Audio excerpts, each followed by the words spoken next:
বিসমিল্লাহ রহমানির রাহিম। প্রিয় এলাকাবাসী ও প্রিয় দেশবাসী এবং বিদেশে অবস্থানরত প্রিয় ভাই বোনেরা, আসসালামু আলাইকুম।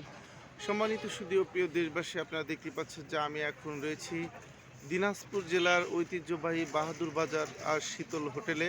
অত্যন্ত নামকরা এই শীতল হোটেল। আমি যখনই আমাদের খেলোয়াড়দের নিয়ে উত্তরবঙ্গ সফরে আসি তখনই এই হোটেলটিতে উঠি। দেখতে পাচ্ছেন যে আমি এখন রয়েছি আমার সেই শীতল হোটেল।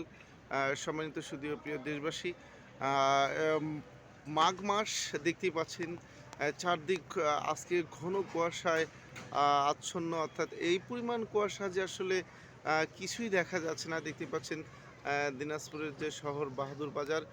সম্মানিত সুধী ও প্রিয় দেশবাসী, আসলে মাঘ মাস, মাঘে শুনেছি যে বাঘ কাপে। আসলে সেরকমই একটি অবস্থা দিনাজপুরের, অর্থাৎ উত্তরবঙ্গে আজকে পর্যাপ্ত পরিমাণ কুয়াশা আসন্ন। দেখতেই পাচ্ছেন যে সকাল অর্থাৎ 7:30 পার হয়েছে, অথচ কিছুই দেখা যাচ্ছে না।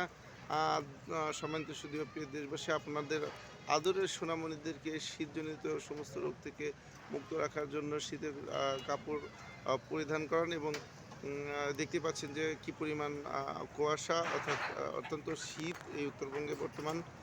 আর আপনারা সবাই শীতজনিত পোশাক পরবেন এই আশা ব্যক্ত করছি। আমি আপনাদের মাঝে আবারও ফিরে আসবো ইনশাল্লাহ। আসসালামু আলাইকুম রহমতুল্লাহ।